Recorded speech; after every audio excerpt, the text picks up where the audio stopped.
আসসালামু আলাইকুম। সবাই কেমন আছেন? আশা করি সবাই ভালো আছেন। আজ আপনাদের জন্য নিয়ে এসেছি গল্পের অন্তিম পর্ব। আশা করি গল্পটি আপনাদের ভালো লাগবে। তাহলে চলুন শুরু করা যাক। আমি এবার চোখ খুলে ওর মুখের দিকে তাকাতেই আমার তো হুঁশ উড়ে গেল। তিশা আমার দিকে মিট মিট করে তাকিয়ে আছে। ওকে তাকিয়ে থাকতে দেখে আমি তো অবাক। আমি হঠাৎ ওর দিকে তাকিয়ে ভয় পেয়ে হাঁ করে চিৎকার দিয়ে ছেড়ে দিলাম। আমি ওর চোখ খোলা দেখে সত্যি ভয় পেয়েছিলাম। কোনো রকম নিজেকে সামলে বললাম, সরি, ভুল হয়ে গেছে, আর কখনো এমনটা করব না। এই দেখো, কানে ধরছি, বড্ড ভুল হয়ে গেছে, প্লিজ কিছু মনে করো না। আই প্রমিস আর কখনো এমনটা করব না। কথাগুলো বলেই নিজের জায়গায় এসে শুয়ে চোখ মুখ বন্ধ করে অন্যদিকে ফিরে রইলাম। কি লজ্জার ব্যাপার, এই নিয়ে দুইবার ধরা পড়ে গেলাম। আগের বারে মনে হয় ঘুমের মধ্যে ছিল, তাই হয়তো ভালো করে লক্ষ্য করেনি, কিন্তু আজ চোখ তো বড় বড় করে তাকিয়েছিল, তার মানে আজ নির্ঘাত ধরা পড়ে গেছি। কি লজ্জা, কি লজ্জা, লজ্জায় যেন আমার মাথা কাটা যাচ্ছে। এভাবে যে ওর সামনে ধরা পড়ে যাব এটা আমি কল্পনাও করিনি। লজ্জায় অপমানে মাথা হেট হয়ে যাচ্ছে। কি ভাবছে ও আমাকে এখন? তিশা বেশ কিছুক্ষণ আমার দিকে তাকিয়ে রইল, কিন্তু কিছু বলল না। সেও চুপচাপ ঘুমিয়ে গেল। আমি তো ভেবেছিলাম আমাকে অনেক কথা শোনাবে, কিন্তু এ কি, ও তো চুপচাপ ঘুমিয়ে গেল। নিশ্চয়ই অনেক রাত দেখে কিছু বলেনি, কাল সকালে নিশ্চয়ই বলবে, কিন্তু কি উত্তর দেব মাথায় কিচ্ছু আসছে না। এভাবে নানান কথা ভাবতে ভাবতে ঘুমিয়ে গেলাম। আজ সকালেও তিশা আমার আগে ঘুম থেকে ওঠে, ওয়াশরুমে গিয়ে ফ্রেশ হয়ে তারপর নিচে চলে যায় রান্নাঘরে। আমার জন্য চা বানিয়ে নিয়ে আসে উপরে। আমি তখনও ঘুমোচ্ছি। তিশা চা হাতে নিয়ে আমার সামনে দাঁড়ায়। বেশ কিছুক্ষণ আমার ঘুমন্ত মুখের দিকে তাকিয়ে মুচকি একটা হাসি দিল। তিশা এবার হাতের চাটা টেবিলে রেখে আমার মাথার চুলে হাত বুলিয়ে দেয়। বেশ কিছুক্ষণ আমার মুখের দিকে তাকিয়ে থেকে ডাকতে লাগলো, এই যে শুনছেন, সকাল হয়ে গেছে, আপনার চা নিয়ে এসেছি, তাড়াতাড়ি উঠুন, নয়তো ঠান্ডা হয়ে যাবে। আমি ঘুম থেকে উঠে আড়মোড়া ভেঙে বললাম, গুড মর্নিং। তিশা বলে, গুড মর্নিং, চাটা খেয়ে ফ্রেশ হয়ে নিচে আসুন, আমি নাস্তা রেডি করছি। এই বলে তিশা আমার হাতে চা দিয়ে চলে গেল। তিশা চলে যাওয়ার পর হঠাৎ আমার মনে পড়ল কাল রাতের কথা। জানি না কি হবে, পরে দেখা যাবে। আমি চাটা খেয়ে ফ্রেশ হয়ে নিচে নেমে এলাম। এদিকে তিশা আমার জন্য নাস্তা বানিয়ে টেবিলে সাজিয়ে রেখেছে। আমি আজও ওর চোখে চোখ মেলাতে পারছি না। আমি একটা চেয়ার টেনে মাথা নিচু করে বসলাম। অন্যদিকে তিশা আমার কাণ্ড দেখে মুচকি মুচকি হাসছে। তিশা বেশ বুঝতে পারছে কাল রাতের ঘটনার জন্য আমি লজ্জা পাচ্ছি, কিন্তু কেন? আমি তো ওনার স্ত্রী, উনি চাইলে আমাকে আদর করতে পারে, তার জন্য এত লজ্জা পাওয়ার কি আছে? কথাগুলো মনে মনে ভেবে তিশা বলে, কি ব্যাপার, আপনি এভাবে মাথা হেট করে বসে আছেন কেন, কি হয়েছে? আমি বললাম, না মানে তিশা হঠাৎ বলে, তা কবে থেকে এসব চলছে? আমি বললাম, মানে? তিশা বলে, মানে কাল রাতে যা করেছেন সেগুলো কবে থেকে চলছে? এর আগে কয়বার এমন করেছেন আমার সাথে? আমি বললাম, সরি, ভুল হয়ে গেছে আমার, আর কখনো এমনটা করব না। তিশা বলে, কাল রাতেও তো এই একই কথাই বলেছেন, কিন্তু আমি আপনাকে জিজ্ঞেস করছি কবে থেকে চলছে এসব, এর আগে কয়বার এমনটা করেছেন? আমি কোনো কথা বলতে পারছি না, কি বলবো? এর আগে কয়বার ওকে জড়িয়ে ধরেছি, কয়বার ওকে আদর করেছি, মনে আছে নাকি? আমি তো হিসাব রাখিনি। যখন মন চেয়েছে তখনই তো জড়িয়ে ধরেছি, আদর করেছি, এখন কি বলবো? তিশা বলে, কি হলো, কথা বলছেন না কেন? সত্যিটা বলবেন নাকি এভাবে চুপচাপ বসে থাকবেন? আমি বললাম, জানি না। তিশা বলে, কি জানেন না? আমি বললাম, মানে কয়বার তোমাকে জড়িয়ে ধরেছি সেটা। তিশা বলে, ও, তার মানে হিসাব নেই, তাহলে তো ধরে নিতে হয় অনেকবার, তাও আবার চুরি চুরি চুপে চুপে, কি তাই তো? আমি আবার মাথা নিচু করে চুপ করে আছি। এই কথাগুলোর উত্তরে কি বলবো আমি? আমার পরিস্থিতি দেখে তিশা বেশ বুঝতে পারছে কালকের ভুলের জন্য আমি অনুশোচনায় ভুগছি। এটা দেখে ওর মুখে মুচকি হাসি। তিশা এবার আমাকে স্বাভাবিক করার জন্য একটা চেয়ার টেনে আমার সামনে বসে। বেশ কিছুক্ষণ আমার মুখের দিকে তাকিয়ে থেকে বলে, আচ্ছা আমি আপনার কি হই? আমি বললাম, তুমি আমার স্ত্রী। তিশা বলে, তাহলে নিজের স্ত্রীর কাছে এত লজ্জা কেন? আপনার তো পুরোপুরি অধিকার আছে আমার উপর, নাকি? তাহলে কেন মিছে মিছে সংকোচ করছেন? আমি বললাম, কিন্তু আমি যে তোমার থেকে অনুমতি নেইনি। তুমি আমার থেকে সময় চেয়েছ, সময়ের আগে আমি এমনটা করে ফেলেছি। কিন্তু বিশ্বাস করো, আমি শুধু তোমাকে জড়িয়ে ধরে কয়েকটা চুমো দিয়েছি, আর কিছু করিনি। আমার এ কথা শুনে এবার তিশা লজ্জা পেল। সরাসরি মানুষ এভাবে সব কিছু ভেঙে বলে, একটু লজ্জাও নেই। তিশা মনে মনে কথাগুলো ভাবছে। এবার সে মাথা নিচু করে বসে আছে। আমি বললাম, সরি, আর কখনো তোমার অনুমতি ছাড়া এমনটা করব না। তিশা বলে, বারবার সরি বলছেন কেন? আমি কিছু মনে করিনি, তবে এর জন্য শাস্তি পেতে হবে। আমি বললাম, কি? তিশা বলে, আজ আপনি অফিসে যাবেন না, আজ আমাকে নিয়ে বাইরে ঘুরতে যেতে হবে। বিয়ে হয়েছে পর্যন্ত কখনো কোথাও নিয়ে গেছেন আমাকে? সারাক্ষণ সময় কাটছে এই চার দেয়ালের মাঝে। আজ আমি বাইরে যাব, ফুচকা খাবো, আইসক্রিম খাবো, কি নিয়ে যাবেন না? আমি তো ওর একটার পর একটা আবদার শুনে হাঁ করে আছি, সাথে বেশ অবাকও হয়েছি। আজ ও নিজে থেকে আমাকে বলছে ও আমার সাথে বাইরে যাবে। আমার যেন বিশ্বাসই হচ্ছে না। আমাকে অমন করে তাকিয়ে থাকতে দেখে তিশা বলে, কি হলো, নিয়ে যাবেন না? আমি এবার নিজেকে স্বাভাবিক করে বললাম, হ্যাঁ নিয়ে যাব। তিশা বলে, আমি কিন্তু ফুচকা, চটপটি, আইসক্রিম সব খাবো। আমি বললাম, তুমি যা খেতে চাইবে, যা বলবে তাই হবে। তাহলে আজ আমরা দুপুরের লাঞ্চ এবং রাতের ডিনারও বাইরে করব। মানে আজ সারাদিন আমরা বাইরে ঘুরবো, কি এবার ঠিক আছে তো? তিশা বলে, জানি না ও কতটুকু খুশি হয়েছে আমার কথা শুনে, তবে আজ আমি অনেক খুশি। এদিকে তিশা আমার জন্য নাস্তা প্লেটে বাড়ছে। টেবিলে শুধু একটা প্লেট। এটা দেখে আমি অবাক হয়ে বললাম, কি ব্যাপার, তুমি নাস্তা করবে না? তিশা বলে, করব। আমি বললাম, তাহলে বসে পড়ো, একসাথে করি নাস্তা। কিন্তু তোমার প্লেট কই? তিশা আমার দিকে তাকিয়ে বলে, আমরা আজ থেকে এক প্লেটে খাবো। কথাটা শুনে আমি তো হতবাক হয়ে ওর মুখের দিকে তাকিয়ে আছি। আমাকে অবাক হয়ে তাকিয়ে থাকতে দেখে তিশা বলে, অমন করে কি দেখছেন? দেখুন, এখানে অবাক হওয়ার কিছু নেই। আপনিই তো বলেছেন যে আমার সাথে এক প্লেটে খাবার খেতে চান, তাহলে এখন আবার অবাক হচ্ছেন কেন? আমি কিছু বলতে পারলাম না, শুধু ওর মুখের দিকে তাকিয়ে আছি। ভেবেছিলাম কালকে রাতের ঘটনার জন্য হয়তো ও আমাকে ভুল বুঝে চলে যাবে, নয়তোবা সব কিছুর জন্য আমাকে দোষী করবে। কিন্তু না, এ তো আমাকে অবাক করে দিয়ে আমার মনের চাহিদাগুলো পূরণ করছে। হঠাৎ তিশা এক টুকরো রুটি ছিঁড়ে তার সাথে কিছুটা আলু ভাজি নিয়ে আমার মুখের সামনে ধরে বলে, এই নিন, হাঁ করুন। আমি তো এবার আরও হতভ্রম হয়ে পড়ি। মুখ দিয়ে কোনো কথাই বের হচ্ছে না। এসব কি হচ্ছে?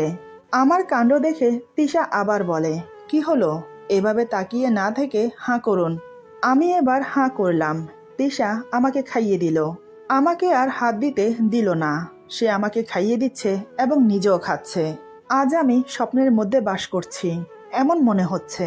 ভাবতে পারিনি আজকের দিনটা আমার জন্য এত কিছু ওয়েট করছে। তিশা আমার সাথে এতটা স্বাভাবিক হয়ে মিশবে, নিজের হাতে খাইয়ে দেবে, আমার সাথে ঘুরতে যেতে চাইবে। স্বপ্ন নয় তো? ভাবনায় ছেদ পড়ল তিশার কথায়। তিশা নাস্তা খেতে খেতে বলে, দেখুন, কাল রাতে আমি অনেক ভাবলাম। যাকে নিয়ে ভেবে আমি সময় নষ্ট করছি, আসলে সে তো আমার না। যদি আমার হতো তাহলে আমি তাকেই পেতাম, সেটা যে কোনো মূল্যে। কিন্তু আল্লাহ তাআলা আমার নসিব আপনার নসিবের সাথে লিখেছে, যেটা উপর থেকে নির্ধারিত হয়ে এসেছে। সেটাকে আমি এখন উপেক্ষা করব কি করে? যেটা অতীত সেটা নিয়ে না ভেবে যেটা আমার বর্তমান সেটাকে নিয়ে না হয় সুখে থাকি, তার মাঝে না হয় হারিয়ে যাওয়া ভালোবাসা খুঁজে পাওয়ার চেষ্টা করি। আমার প্রতিটা মুহূর্তের ভাবনায় আপনার অস্তিত্ব ফুটিয়ে তুলতে চাই আমি। কিন্তু হ্যাঁ, আমার একটা কথা আছে। আমি বললাম, বলো। আজ তোমার একটা কথা কেন, হাজারটা কথা আমি শুনতে বাধ্য। তিশা হঠাৎ করে আমার চোখে চোখ রেখে আমার হাতের উপর হাত রেখে বলে, আমাকে ওর থেকেও বেশি ভালোবাসতে হবে। এত ভালোবাসতে হবে যাতে ওর কথা আমার কখনো মনে না পড়ে, যাতে ওর কোনো অস্তিত্ব আমার মনে না থাকে। আমি ওকে ভুলে যেতে চাই পুরোপুরিভাবে। ওর মতো বেইমানের কোনো কিছুই যেন অবশিষ্ট না থাকে। আমি ওকে ভুলে যেতে চাই, মনে রাখতে চাই না আমি ওকে। এই বলে ডুকরে কেঁদে ওঠে। এত সহজে কি সব কিছু ভোলা যায়? বুঝতে পারলাম ওর দেওয়া আঘাত মেনে নিতে খুব কষ্ট হচ্ছে। এই মুহূর্তে আমার সঙ্গ ওর খুব প্রয়োজন। তাই আমি তিশার কথা শুনে আমি আমার চেয়ার আর একটু ওর সামনে নিয়ে বসি। আমার এক হাত ওর চুলের মধ্যে গলিয়ে দিয়ে ওর মাথাটা আর একটু কাছে নিয়ে এসে অন্য হাতে ওর চোখের পানি মুছে দিয়ে ওর কপালে গভীর একটা চুম্বন করে বললাম, তোমাকে আমি অনেক ভালোবাসি। আমি তোমাকে এত ভালোবাসা দেব যে ওর কথা কখনো মনে পড়বে না। তুমি কখনো নিজেকে একা মনে করো না। এই দেখো, এই তো আমি আছি। তোমার সুখে দুঃখে সবসময় আমি তোমার পাশে থাকব। কখনো তোমাকে ছেড়ে যাব না। বিশ্বাস রেখো আমার প্রতি। তবে তার জন্য আমাকে দূরে না রেখে তোমার কাছে আসতে দাও। আমি তোমার সব দুঃখ আমার ভালোবাসা দিয়ে মুছে দেব। আমি যে তোমাকে ছাড়া আর দূরে থাকতে পারছি না। খুব কষ্ট হয় আমার, তুমি জানো। এই বলে ওর কপালে আরো দুটো চুমো দিলাম। তিশা চোখ বন্ধ করে আছে, আমাকে কোনো বাধা দিচ্ছে না। মনে হয় আমার স্পর্শ আজ ওর মন ছুঁয়ে গেছে। তাই আমিও আর থেমে থাকলাম না। ওকে আমার কোলে বসিয়ে নিলাম। তারপর দু হাতে জড়িয়ে ধরে ওর ঘাড়ের কাছে মুখ গুজে দিলাম। তিশা আমাকে বাধা না দিয়ে আমার গলা জড়িয়ে ধরে বসে আছে। আমি বুঝতে পারছি প্রতিদিন রাতে আমার ছোঁয়া ওকে ব্যাকুল করেছে, আজ আমার কাছে আসতে বাধ্য করেছে। আমি ওর ঘাড়ের কাছে মুখ গুজে জোরে জোরে নিঃশ্বাস নিতে থাকি। এই সেই শরীরের ঘ্রাণ, যে ঘ্রাণ আমাকে মোহিত করেছে ওর প্রতি। আমি মুখ তুলে তিশার মুখের দিকে তাকালাম। দেখি সে চোখ বন্ধ করে আছে, মুখে একটা লজ্জা লজ্জা ভাব। বেশ আকর্ষণীয় হয়ে উঠেছে ওর মুখটা। চোখের কোণায় এখনো জল চিকচিক করছে। ওর ঠোঁট জোড়া তিত্তির করে কাঁপছে। এবার আমি ধীরে ধীরে ওর ঠোঁটে আলতো করে একটা চুমো দিতেই সে আমার গলা শক্ত করে জড়িয়ে ধরে। বিদ্যুৎ চমকানোর মতো চমকে ওঠে। আমি এবার ওর কানের কাছে ফিসফিস করে বললাম, I love you, I love you too much. তুমি জানো আমি তোমাকে কতটা ভালোবাসি। এতটা ভালোবাসি যে যা বলে বোঝাতে পারবো না, কখনো হয়তো অনুভব করাতে পারবো না। কিন্তু তারপরেও আমি তোমাকে বড্ড বেশি ভালোবাসি। প্রথম যেদিন তোমাকে দেখতে গিয়েছিলাম, তোমার নিশ্চয় মনে আছে, আমরা ছাদে কথা বলতে গিয়েছিলাম। তুমি আমার পাশে দাঁড়িয়েছিলে। তখন তোমার শরীরের ঘ্রাণ আমাকে তোমার প্রতি আকৃষ্ট করে। তখন আমার মনে হয়েছিল তুমি ছাড়া আমার জীবন বৃথা। তুমি ছাড়া আমার জীবনের কোনো অস্তিত্ব নেই। প্রথম দেখাতেই তোমাকে আমার পছন্দ হয়, শুধু আমার না, আমার ফ্যামিলির সবার। কিন্তু যখন তুমি সুজনের কথা আমাকে বললে, বিশ্বাস করো মুহূর্তেই আমার ভেতরটা শূন্য হয়ে যায়। যেন আমি এখনই আমার জীবনে ছন্দ হারিয়ে ফেলেছি। তোমাকে হারানোর ভয় আমাকে যেন আষ্টে পিষ্টে জড়িয়ে ধরেছে। কিন্তু ভাগ্যের ফেরে তুমি আমারই হলে। তাই তোমাকে আমি হারাতে চাই না। আমার জীবনের সবটুকু দিয়ে তোমাকে ভালোবাসবো। আমি চাই তুমি সবসময় হাসি খুশি থাকো। তোমার মুখের হাসি যেন কখনো মলিন না হয়। তার জন্য তুমি আমাকে যা করতে বলবে আমি তাই করব। তিশা বলে, তাহলে এখন আমাকে ছাড়ুন, বাকি নাস্তাটা আপনাকে খাইয়ে দেই। আমি বললাম, আজ তোমাকে এত কাছে পেয়ে, তোমার ছোঁয়া পেয়ে আমার যে খিদেই মরে গেছে। তিশা বলে, বললেই হলো, নাস্তা পুরো শেষ করতে হবে। এই বলে আমার কোলে বসেই আমাকে খাওয়াতে লাগলো। নাস্তা খাওয়ানো শেষ করে তিশা বলে, এবার তো আমাকে ছাড়ুন, অনেক কাজ পড়ে আছে, আবার রেডিও হতে হবে বাইরে যাওয়ার জন্য। আমি বললাম, চলো, কি কাজ আছে আমাকে বলো, আমি হেল্প করে দিচ্ছি। তিশা বলে, আপনি হেল্প করবেন আমাকে? ঘরের কাজ করতে পারেন? আমি বললাম, কেন, কোনো সন্দেহ আছে? তুমি যখন অসুস্থ ছিলে তখন তো আমি সব কাজ করেছি নাকি? তবে হ্যাঁ, তোমার মতো অতটা ভালো করে করতে পারিনি। তিশা বলে, তখন খুব কষ্ট হয়েছিল আপনার, তাই না? আমি বললাম, কিসের কষ্ট? আমার কোনো কষ্ট হয়নি, বরং খুব ভালো লেগেছে তোমার জন্য কিছু করতে পেরে। তিশা বলে, তাহলে প্লেট ধুতে পারবেন? আমি বললাম, পারবো। তিশা বলে, কোনো প্রয়োজন নেই, আমি একাই করে নিতে পারবো। আপনি গিয়ে রেডি হয়ে নিন, আমি হাতের কাজ শেষ করে আসছি। আমি বললাম, না, দুজন একসাথে রেডি হব। আগে চলো তোমাকে সাহায্য করি। তিশা আর কোনো আপত্তি করলো না। রান্নাঘরে গিয়ে ওকে প্লেট ধুতে সাহায্য করলাম। টুকিটাকি কাজে হাত বাটিয়ে দিলাম। আমার কাছে বেশ ভালো লাগছে, কারণ ওর পাশাপাশি থেকে সাহায্য করছি। মাঝে মাঝে ওকে নিজের কাছে টেনে নিচ্ছি। তারপর রুমে এসে দুজন রেডি হয়ে নিলাম। তিশা নীল রঙের একটা থ্রি পিস পরেছে, যা দারুণ লাগছে ওকে, কি বলবো। আমি তো পুরোই ফিদা হয়ে গেছি। আয়নার সামনে যখন বসে হাতে চুড়ি পরছিল, তখন আমি ওকে পেছন থেকে জড়িয়ে ধরে বললাম, এই, তোমাকে খুব সুন্দর লাগছে। তিশা আমার হাতের উপর হাতে রেখে বলে, আর আপনাকেও খুব সুন্দর লাগছে। আমি বললাম, ধ্যাত, এটাকে কি সুন্দর বলে? তিশা বলে, কেন, আমার স্বামী কি কম সুন্দর নাকি? আমার স্বামী খুব সুন্দর এবং হ্যান্ডসাম। আমি ওর দিকে তাকিয়ে মনে মনে ভাবছি, আমি জানি তিশা, তুমি তোমার মনের দুঃখটাকে লুকোনোর জন্য আজ এতটা ফ্রি হয়েছ আমার সাথে। তুমি চাইছো আমার সাথে হেসে খেলে নিজের অতীত ভুলে যেতে। আমি তোমাকে এত ভালোবাসা দেব যা তোমার সব দুঃখ মুছে দেবে। এই বলে ওকে ঘুরিয়ে আমার দিকে ফিরিয়ে ওর ঠোঁটে ঠোঁট ডুবিয়ে দিলাম। বেশ কিছুক্ষণ পর ছেড়ে দিলাম। তিশার ঠোঁটের লিপস্টিক আমার ঠোঁটে লেগে গেছে। তিশা আমার ঠোঁটের দিকে তাকিয়ে হাসতে লাগলো। আমি বললাম, এই, তুমি হাসছো কেন, কি হয়েছে? তিশা হাসতে হাসতে বলে, ঠোঁটে লিপস্টিক লেগে গেছে। এবার আমি আয়নার দিকে তাকিয়ে দেখি, সত্যিই তো ঠোঁটে লাল লিপস্টিক লেগে গেছে। তিশা বলে, আপনি বসুন, আমি মুছে দিচ্ছি। এই বলে সে আমার ঠোঁটের লিপস্টিক নিজের হাতে মুছে দিল। এরপর আমরা বাইরে ঘুরতে বেরিয়ে পড়লাম। দুপুরের লাঞ্চ শেষ করে লং ড্রাইভে গেলাম। তিশাকে ফুচকা, চটপটি, আইসক্রিম যা যা খেতে ইচ্ছে করছিল সব খাইয়েছি।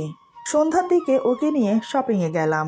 তারপর ওর জন্য কয়েকটা থ্রি পিস, কিছু গহনা আর কিছু কসমেটিক কিনে রাতের ডিনার শেষ করে বাসায় ফিরলাম। সারাদিন অনেক রোমান্টিক মুহূর্ত কাটিয়েছি ওর সাথে। গাড়ির মধ্যে তো কয়েকবার ওকে জড়িয়ে ধরে ওর মুখে চুমো খেয়েছি। তিশা আমার বুকে হালকা চাপড় মেরে বলে, এই, কি করছেন? রাস্তার মাঝে কেউ এসব করে? আপনার দেখছি একটুও লজ্জা নেই, লোকজন দেখে ফেলবে তো। আর আমি ওকে আরো কাছে টেনে বুকের সাথে জড়িয়ে ধরে কানের কাছে ফিস ফিস করে বলি, লোকে দেখলে দেখুক, আর যা মন চায় ভাবুক, তাতে আমার কি? আমি কি অন্যের বউকে আদর করছি নাকি? আমি তো আমার বউকে আদর করছি। তিশা বলে, একদম না, রাস্তায় তো একদমই না। আমি বললাম, তাহলে বাসায় গিয়ে কি বলো? তিশা কিছু বলে না, লজ্জায় শুধু মুখটা ঘুরিয়ে নেয়। বুঝতে পারলাম সম্মতি আছে। বাসায় এসে দুজন ফ্রেশ হয়ে তিশা তার শপিং ব্যাগগুলো খুলল। তারপর এক এক করে সব গুছিয়ে রাখলো। আমি ওর পাশে বসে শুধু দেখে যাচ্ছি আর মনে মনে ভাবছি, মেয়েদের কত কিছুই না লাগে। বিয়ের আগে অতটা জানতাম না, বিয়ে করার পর এখন বুঝতে পারছি। তিশা আমাকে অমন করে তাকিয়ে থাকতে দেখে বলে, কি হলো, আপনি অমন করে তাকিয়ে তাকিয়ে কি দেখছেন?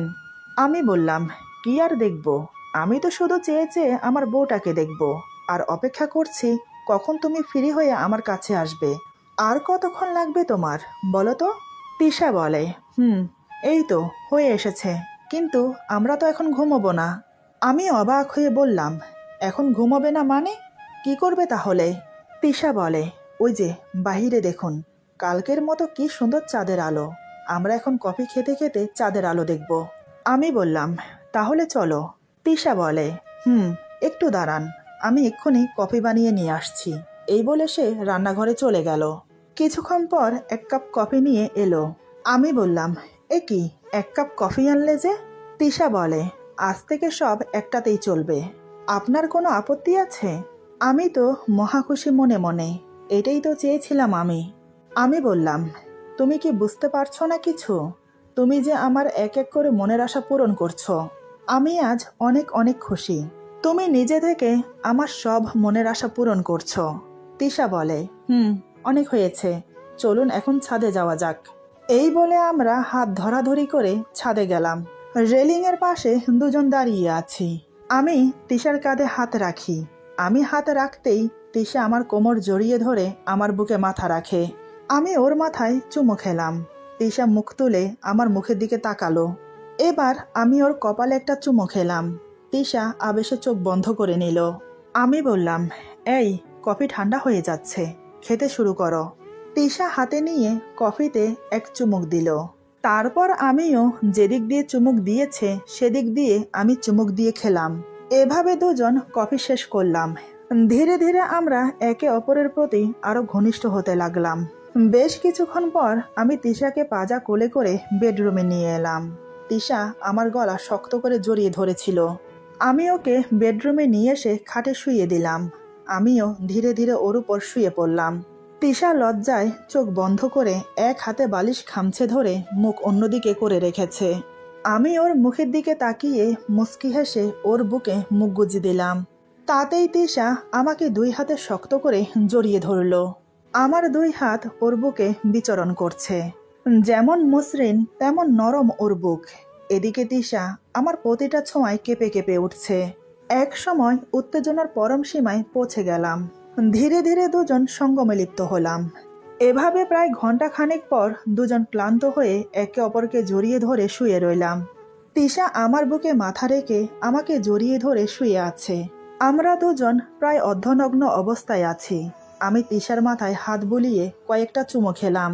আমি বললাম, সারা জীবন এভাবে আমাকে ভালোবেসে থেকো, কখনো আমাকে একা রেখে যেও না। আমার কথা শুনে তিশা আমাকে শক্ত করে জড়িয়ে ধরে বলে, না, আমি আপনাকে ছেড়ে কোথাও যাব না, এই বিশ্বাসটুকু রাখবেন। আমি বললাম, আচ্ছা তুমি আমাকে আপনি না বলে তুমি করে বলো না, তাহলে কিন্তু আমার বেশ ভালো লাগতো। তিশা বলে, আচ্ছা ঠিক আছে, যেমনটা আপনি চাইবেন। ও সরি, যেমনটা তুমি চাইবে। আমি বললাম, আমার চাওয়া পাওয়া সব তো তুমি, আর কি চাই আমি? আমার আর কিছু চাওয়ার নেই। শোনো না, কাল আমি অফিসে যাব না। কাল আমি তোমার সাথে সময় কাটাবো, মানে কাল সারাদিন তোমাকে আদর করব। তিশা বলে, কালকেরটা কালকে দেখা যাবে, এখন ঘুমাও। তারপর আমরা একে অপরকে জড়িয়ে ধরে ঘুমিয়ে গেলাম। সকালে ঘুম থেকে উঠে তিশা গোসল করে নিল।